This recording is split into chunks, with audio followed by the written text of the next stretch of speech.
Welcome to the Shaping Portsmouth podcast. Shaping Portsmouth is a collaboration of key Portsmouth businesses, transforming Portsmouth together. Hello and welcome to this week's edition of the Shaping Portsmouth podcast. I am here with Chris West. Welcome, Chris. Thank you very much. Thanks for having me. I'm really excited to chat to you today. This episode is a spotlight really on burnout. May is a month where we are sharing a little bit about burnout, what it means, what it is, maybe some ways that we can help people if they think they might be experiencing it. So it's great to talk to you and to be able to share some of this wisdom that you have on this topic. But before we dive into that, tell us a little bit about what you do, Chris, in the city, what you're up to. And you've got a role at Shaping, actually. So I'd love to hear a little bit more about that. Yeah, I'm proud of the role with Shaping. And it's at an infancy that we really want to and need to, because it's morally the right thing to do. And that's about leading the mental health and wellbeing agenda. We hear so much about people saying that they should be doing it. And there's so many people in the city doing great things. But this shouldn't be a bolt-on. We should try and make this the way of life and how we operate. A culture. Absolutely. Yeah. You constantly hear organisations talk about the biggest asset being the people. And it's about how we integrate everything to do with the people, us, into that. Because if we want people to truly bring their whole self to work, bringing the good, the bad, the ugly, them whole selves to work is what we really need to do, whilst giving people the support to be able to deal with that. Yeah, you're right. We're all humans at the end of the day, aren't we? And we're doing our best to get through life, and we're at work a lot. So you can't switch some of those parts off, can you? And then rock up to work and then sort of carry on.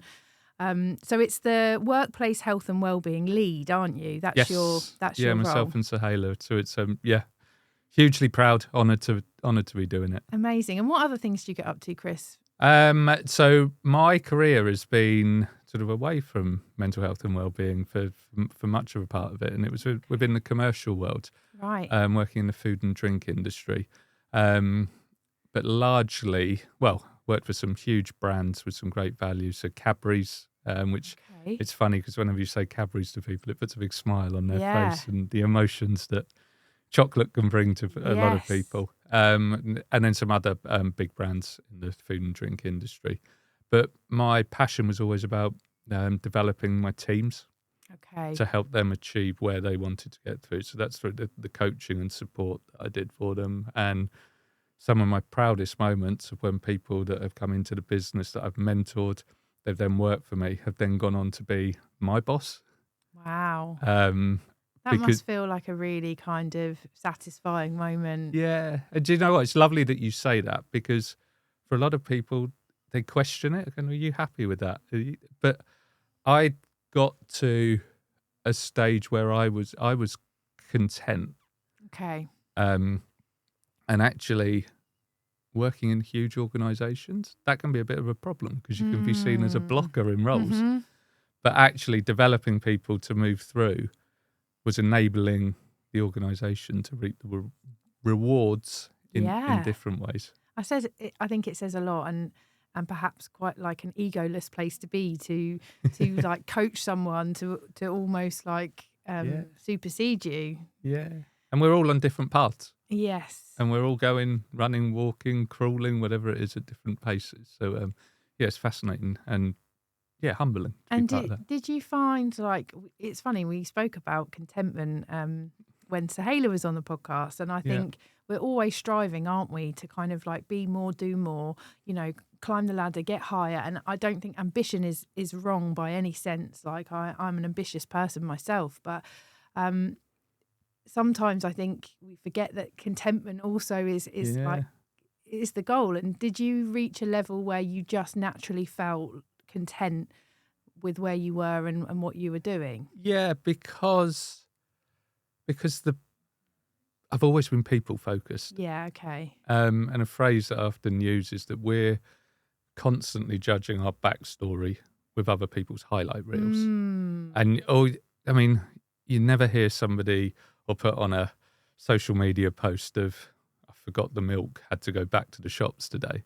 It's always the smug pictures of legs and a swimming pool in the background of people living their best life. But it's not always reality. No. And so to find that contentment was important for me. Yeah. Hey, and I'm not going to sit here and pretend I'm holier than thou, because I get it wrong, as we all do. We're all human at times. But to have that bit of knowledge, understanding, and spending that time to work out my own core values. Yes. Integrity, accountability, and empathy are mine for anyone that's interested. I love that. But having worked that out and figured that out, it enabled me to have that platform to be able to move forwards, and also understanding the people that I enjoy working with, the people that I could struggle to work with and to need to adapt my approach, have the conversation with people. It's part of the fun of being human. We're all different. And how did that evolve into your work with kind of mental health and well-being? So, personal part for me, in April of 2020, a colleague, or two work colleagues, sadly died from COVID. Okay. And the following year, I was turning 40, and it suddenly became also had 2 knee operations that year. Okay. So there was a lot going on that wasn't what you'd class as connected to work, but everything is so intrinsically linked. So for me, it became what's important? What do I really want to do? What matters to me? Life is short. Health is so important, and absolutely. And I saw how different people, with the 2 work colleagues, I saw how different people reacted to that. Some very different from me, some similar to myself. And again, that's what makes us human, and we work, process, take action at different times. And so that really triggered something in me of probably doubling down on the people element rather than the sort of corporate sales. And so that then triggered me to become a grief recovery specialist. I did the work around mental health first aid. Recently done work within the training team at Solent Mind, who do so much in the local area to help and support people. And then I also run some workshops myself, because if we want people to bring their whole selves to work, we have to equip people at work with the skills if somebody does come and open up, because it's it's a privilege if somebody will come and open up, because, and if they feel safe enough to talk to you, that is a huge privilege. You're so right. But I couldn't agree more. But with that can come to you taking on a lot, and only a very small percentage of people in the world are trained counsellors. And so to be able to give that advice, well, most importantly in the workplace, know how to support and then direct to the right and relevant support is vital. But obviously we'd like to, for organisations, and there's so many people and groups across this city that are doing phenomenal stuff to support businesses. And this is about shining the light on those guys, raising awareness, so that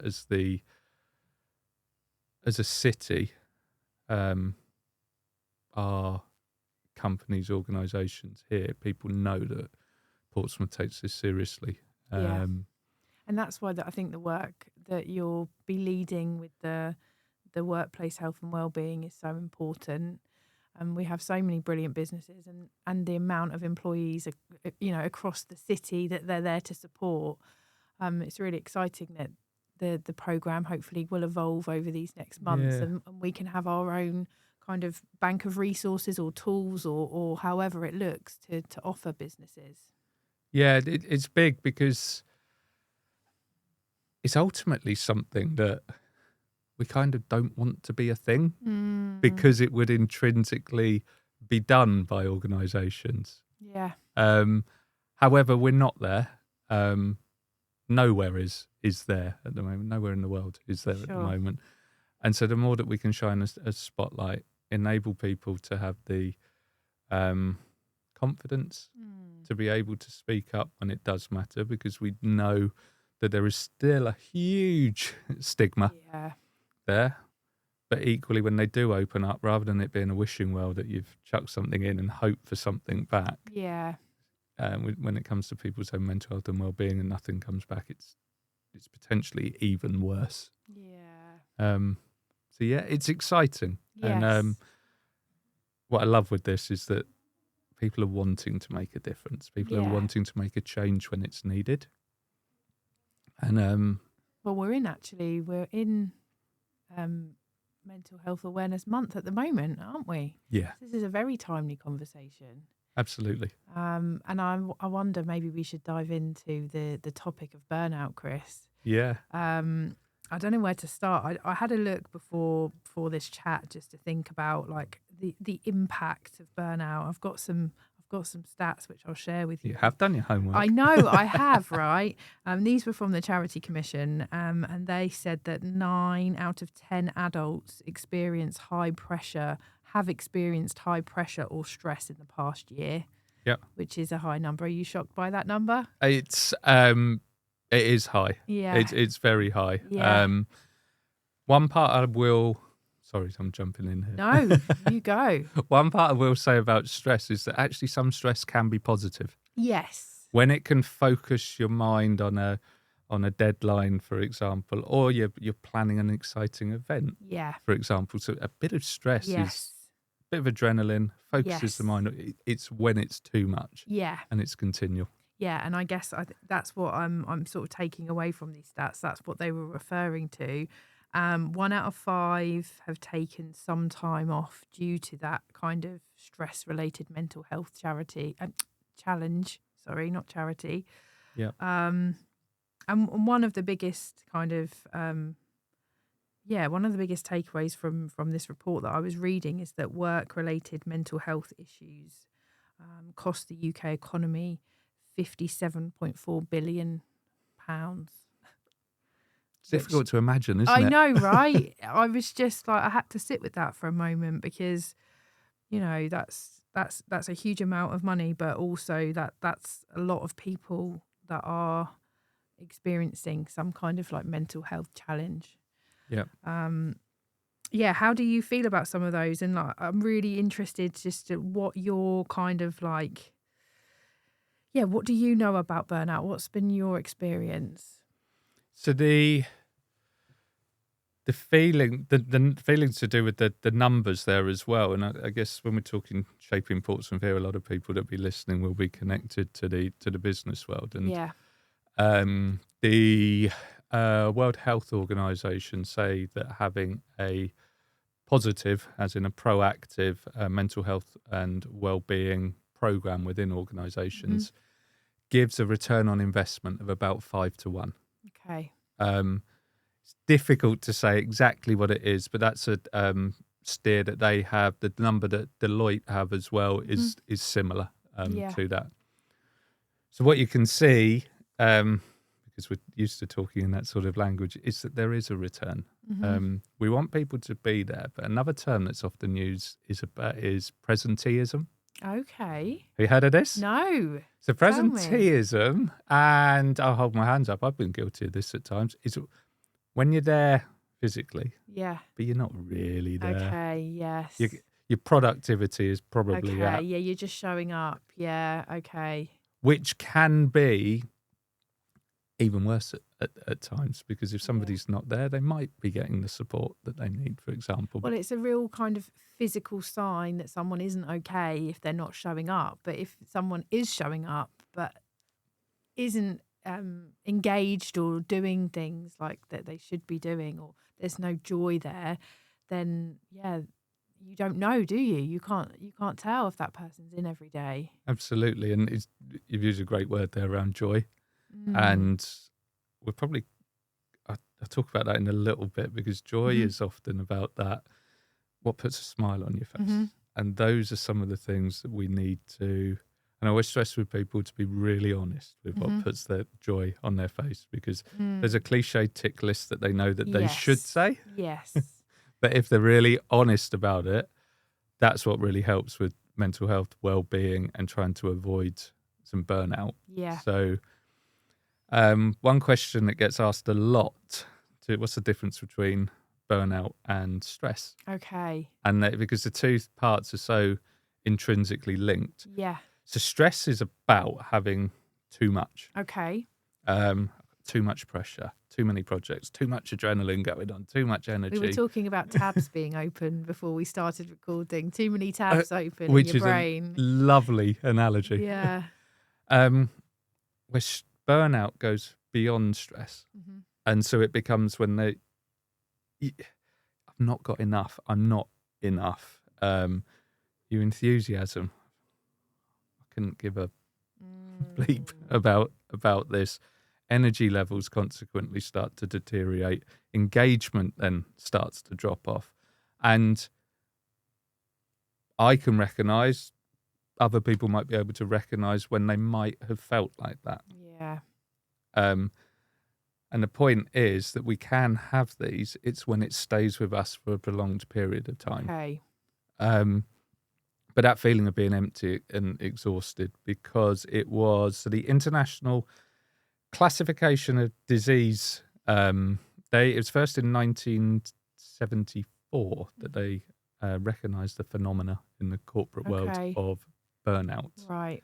And they brought it down to 3 distinct elements to it. So it's about feelings of energy depletion, mental distance from one's job, right, and reduced professional pride or efficacy. So when you break it down, it's fascinating when you think of those 3 distinct areas. So feelings of energy depletion. Yeah. Are you that person that on a Monday morning can get up and think, oh, I'm into this today, or are you still feeling that on the Tuesday, Wednesday? Or the dread on Sunday where you think, I call that feeling Monday because it's where Sunday and Monday collide. And sometimes you start thinking about Monday before Monday's even arrived. Yeah. Monday, like that. Okay. Yeah, but that can creep in, that feeling of dread there, the mental distance from one's job. So if you think back to sort of said around presenteeism, so you're sort of there, but just showing up. Yeah. Where's my accountability in this? Oh, I'll get away with this. This is all right.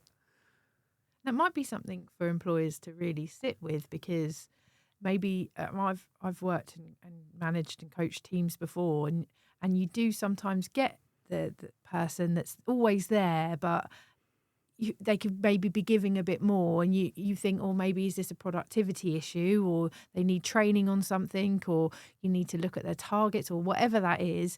But actually, it's like, oh, okay, could they be burnt out? That's a good question to kind of ask yourself. Absolutely. Yeah, it really is, because some of the things that you might see there is lack of production from people. Are they doing what they need to do? Are they doing it in timely manner? Are they engaging? But a big part with this, with people, is you try and notice a change. So the person that's always engaged, if they withdraw, equally you could go the other way, that somebody that's almost trying to engage slightly more to hide. Yes, the mask. Yeah. So it's about a change. Okay, interesting. And the other parts that you could see with people is that inability to concentrate, procrastinating with it, not staying on task. I can recognise times when I've not been burnt out, but I've not stayed on task at all. Yes, okay. So we can, but what is really important is to recognise that it is preventable. Okay. And this can sort of come into a couple of facets. It could come into the culture, etc., within organisations, but also for individuals. And some of this can be around simple things about setting boundaries. Okay. Boundaries are a big one, because if you haven't, there was this saying that I really like, is that every no to something or someone is a yes to you. And it really helped me reframe boundaries, because sometimes there's that, like, whether it's a people pleasing thing or whether it's a, like, you want to be the person that's really helpful all the time and goes the extra mile. Yep. But actually, sometimes when you give too many yeses away, you've not said yes to yourself. I like that, because it's about flipping it round. Yeah, I found that really useful. It really helped me. But boundaries are I think they're easier to set the more you get used to them. Yeah. And maybe, I'm sure there's some people that are really used to saying maybe no more than they say yes. And when I meet those people, like, I'm always like, yeah, you go. How do you feel about saying no? I haven't always found it easy. I know that I have, like, real people pleasing tendencies, which is something that I've been really working on personally. But I understand how important boundaries are. So the more that I've put them in place, like, the easier it's become over time.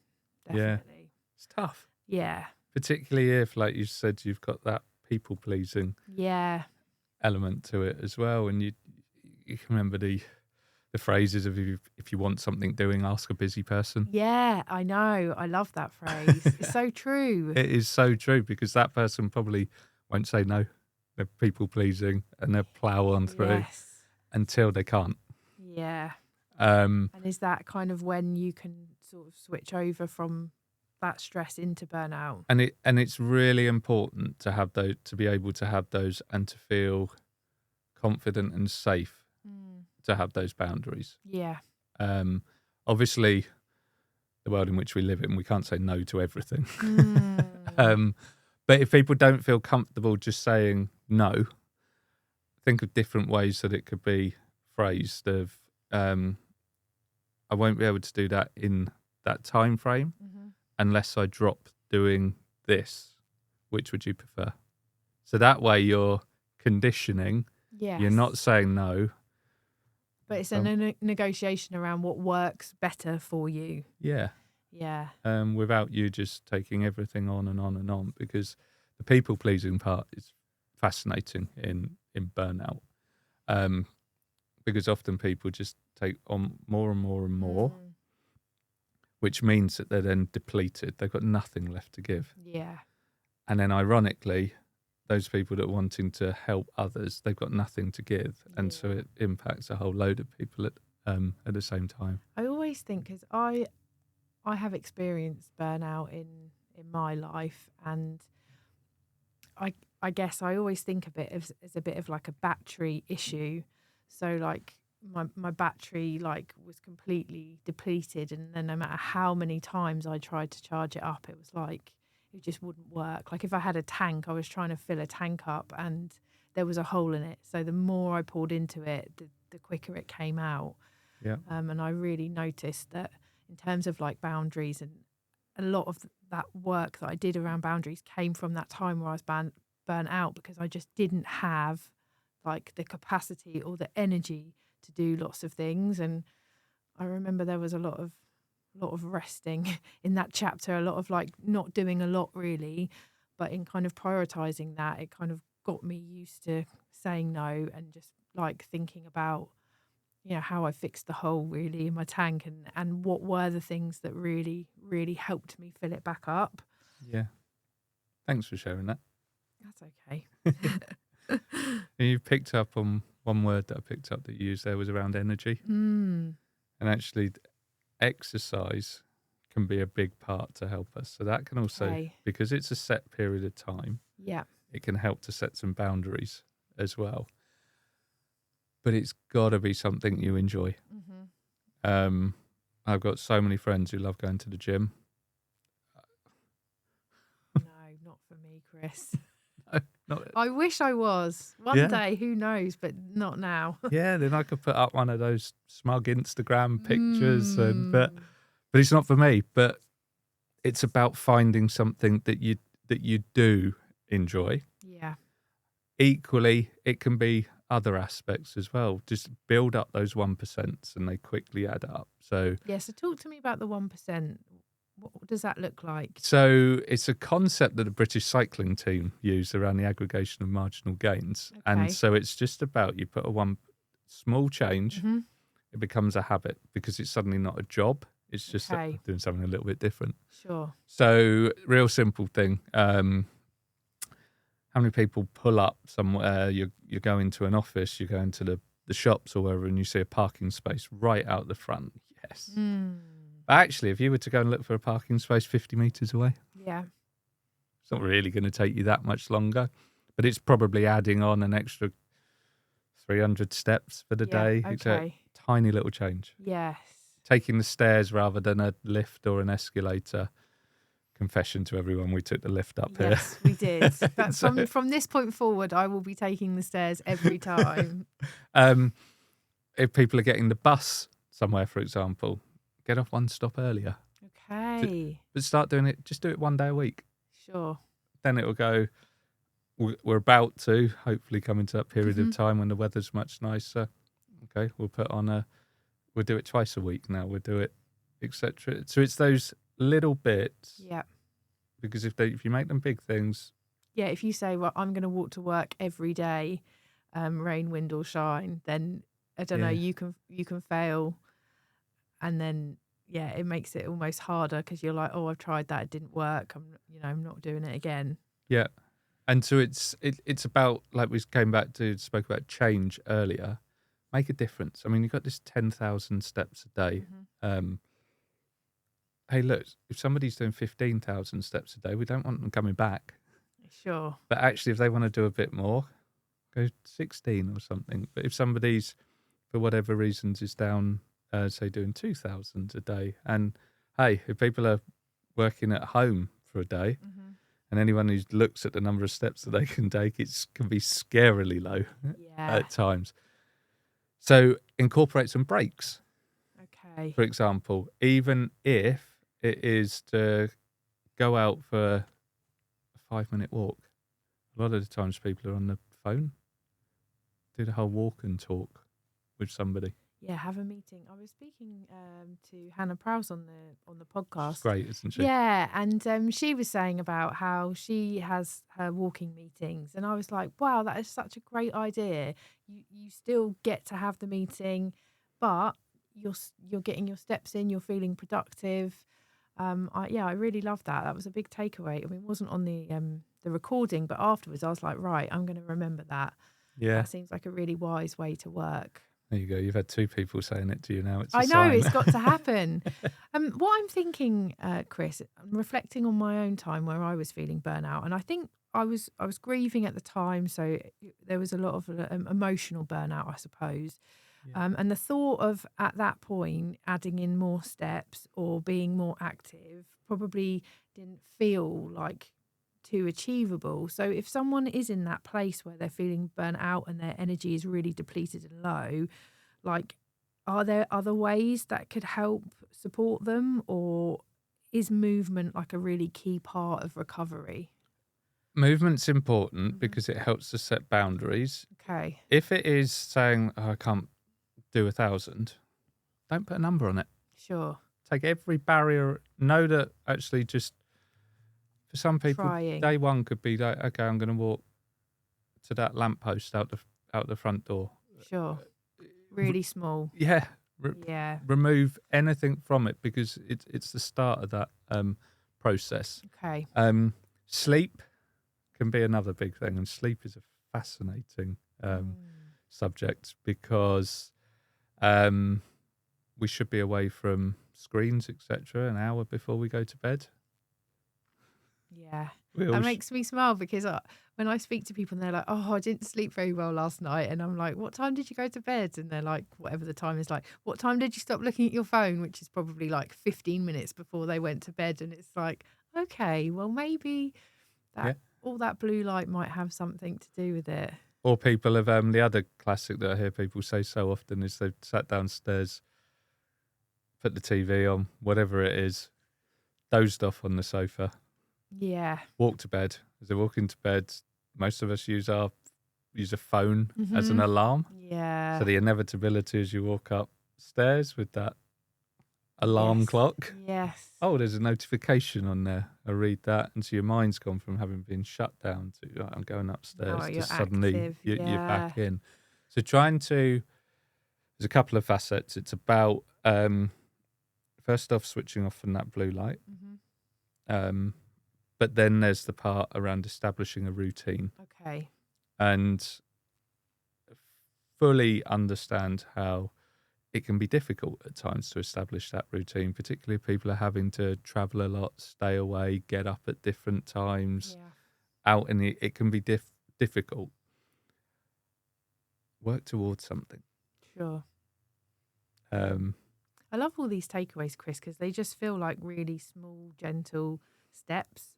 Like you don't have to, you know, not perfect is the wrong word, but you know, there are no kind of rules to this. It's whatever that 1% or that small action, however that shows up in your life or feels good for you, like that's the little path to follow. Yeah, and do you know what? That's the beauty with humans. We're all different. Yeah. And so we need to make this ourselves. You can give a framework or a concept, but everybody needs to make it for themselves. Yeah. There's a lot of pressure, isn't there? There's so much talk around well-being, isn't there? And there's so many different things to try, and lots of, you know, feels lots of shoulds, I suppose. And I never feel like shoulding yourself about anything is like a positive thing. Yeah. But I really love the thought of this being like really small, actionable kind of like changes. One of the things for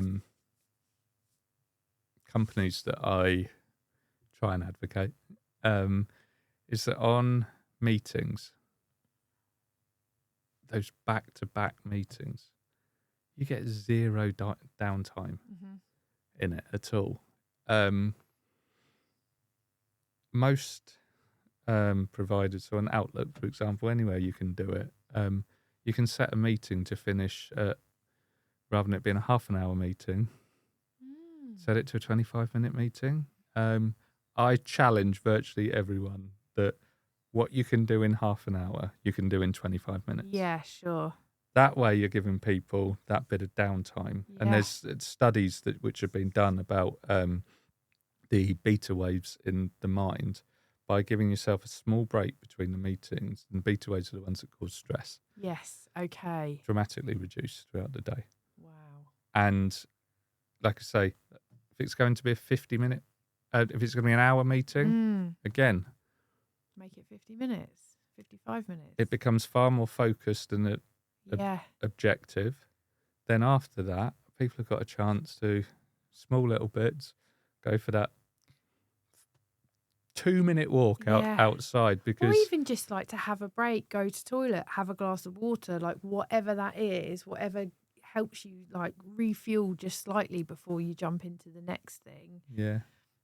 And do you know what? I'm going to correct myself now. I'm a terrible sloucher. Okay. So I'm not judging you. No, I know. The same. I know what I do. So actually, for me, having something like that to just get up, out of the chair, helps me to come back and reset.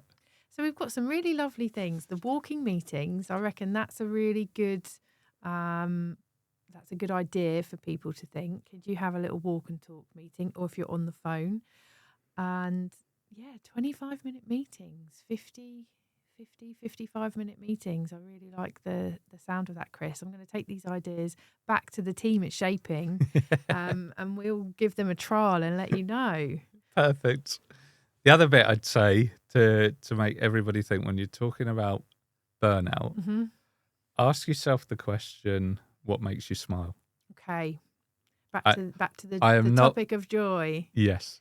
I'm not going to put you on the spot to do that now. And like I said, I urge everybody with it, don't go through a cliched tick box about what you should say, otherwise people are going to judge you or anything like that. Genuinely, what makes you smile? And if you can work that out, that's when you can start to really focus upon that, which can help to bring you, and you can be selfish with it. And I say be selfish with it because most people think focusing on yourself is selfish. It's not. It's so important. It's the fuel that fills your cup back up. Yeah. And if you want to be able to give someone something, you've got to have something to give. If you depleted yourself totally, and when you were brilliantly open earlier talking about, and you use a battery analogy, if you can't charge that battery up. Yeah. Or if you don't know how to charge it up. Yeah. Yeah. So some of the other simple things people can do, we spoke about saying no, setting those boundaries. Plan your day. Because by planning your day, it helps to give those boundaries around time. And within that, if you're going to take a break at lunchtime, for example, go for that. Step away from that immediate place of work and go to a change. So it might be to connect with some other people. It might be that you've picked up a new hobby and you want to learn a bit more about it. The other parts could be about and employers, it's exactly right and reasonable and an expectation when people are there to be fully present. Yes. But why wouldn't you then expect people to be fully present when they're with their family, friends, outside of it? And that's for people to give themselves permission to do that. Yeah. Take pride in everything you're doing with work, because that's really important. But be present with your friends and family. Yeah, that's so true. I think it's so easy to kind of be at home and thinking about all the things like you've got to do or you haven't done, or, you know, it's so easy. Our brains are so brilliant, and I guess they're always trying to work out like solutions and to like prioritize and organize things, but it does take away your presence sometimes when you have a lot going on and you're kind of all your tabs are open and you're trying to work out what the most important ones are. But yeah. And how do you feel about asking for help? oh, Chris, you're really talking to my unhealed parts today. I'm sorry. No, it's fine. I haven't historically been great at asking for help.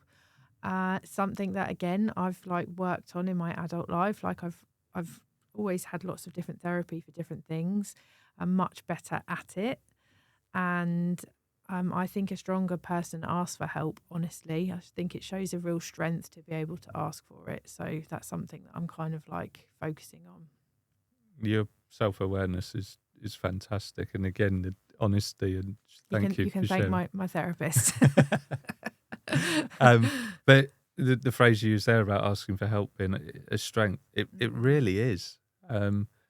Although some people would like to think that they're invincible, not many people. No, Not many people really are. it does get easier for anyone that struggles with it. It does really get easier, and also what I've noticed is people actually really want to help. And if you don't ask for it, you deny someone the opportunity to be able to help you. And like, you know, in this city, in lots of businesses, we pride ourselves on collaboration. And actually, you don't know who can collaborate with you or who has the skills to share if you don't ask the question. So it's really important. People say no, people won't respond, and you're in the same situation. Yes. And I think for leaders as well, there's a big concept around role modelling. And role modelling can be two aspects. You can either role model it by giving that support. And hey, a lot of people find it easier to do that because it's, oh, you don't need to know anything about me. I can just help you. But actually role modelling those behaviours, so to have a senior person potentially open up, potentially, could anybody help me with this? Yeah. They become oh, okay, well, they're prepared to. Yeah. They're human. Yeah. Yeah. So that whole role modelling, it can really work two ways. Well, it gives people permission to ask for help, doesn't it? If you see someone asking. And I love when I meet people, you know, if they're at high level, you know, if they say they don't know something, I just find that so refreshing that someone can be that honest and that vulnerable to be like, actually, I don't have the answer. I feel like you can always, I don't know. in past experiences when I've worked in kind of corporate industries, there's lots of people just saying what they think the answer is without actually knowing. And I find it so refreshing when people are just like, actually, hands up, I don't know, like, let's find out together how. Yeah. And that's such a cool way to be. And the brilliant part with that is that particularly if it's something to do with their own organisation, it shows the trust they have in their team. And they go, something like that, but I don't know so-and-so does. It just shows that level of trust that they got. And trust is a huge, fascinating subject as well. Yeah. Lots of fascinating subjects here, Chris. I feel like we could talk a lot longer about so many different aspects of wellbeing. And it's so amazing that you're leading the programme for our Workplace Health and Wellbeing, because hopefully our business community can really enjoy the wisdom that you have, and we can help create some really sort of tangible like outputs for people. And like I said, these resources and all of this wisdom shared somehow. So I look forward to seeing how that evolves this year. We're wrapping up, Chris. I wondered, is there anything else that you have that you want to share about burnout, about stress, about anything, any wisdom that you have from your own experience that could help people if they think that they are either stressed and they want to avoid burnout, or maybe they're in burnout and they want to know how to get out of it? That's a big question. Sorry. It is a big question, but it's an important question. And I think what is really important is that organisations invest in their people. Mm-hmm. And that's not just for the people that may be struggling and wrestling with the stigma that still exists around mental health and well-being. It's for people in their organisation that those people may open up to. Mm-hmm. Okay. Because there's so many good people in this city doing so many good things, and it's about understanding that and investing in the people, because if you can do that, you're truly demonstrating that people are the biggest asset for them. It's also morally the right thing to do. Sure. And people will fully respect you for doing that. Well, you stay in companies that look after you. You attract really great candidates to roles. If you have a really great well-being culture, it's really important. And I think the generations that are kind of coming up, that will be the next generation of workers, they really, well-being is so important to them. They're living very different lives than perhaps I did when I was growing up. But I know that well-being is going to be like fundamental in what they look for when they're looking at businesses and how they kind of recruit and employ people. And a real other key part, this isn't an HR job. This isn't an HR add-on. It's the it needs to be across the organisation. Yeah. It needs people to be able to go and open up here, and for those people to have the skills to either support or direct to the relevant support. Yeah. Well, thank you so much for your time, Chris, and all of your knowledge around this subject. It's been great to talk to you, and thank you for letting me share some of my own personal insights and kind of making me feel safe enough to do that. I always ask one question before we leave around your favourite place in Portsmouth. It could be a view, it could be a restaurant, it could be an activity. I'm gonna where's your joy in the city? Where's my joy? I gotta. So I've actually had the privilege. This is my second time. So when I was with stuff. Okay, oh, you've had a heads up on this. No, so I did one before, and I said I still have, when I see the hovercraft, 6-year-old Chris comes out in that excitement of what's something on a big air cushion doing, bobbing across the water. Love that.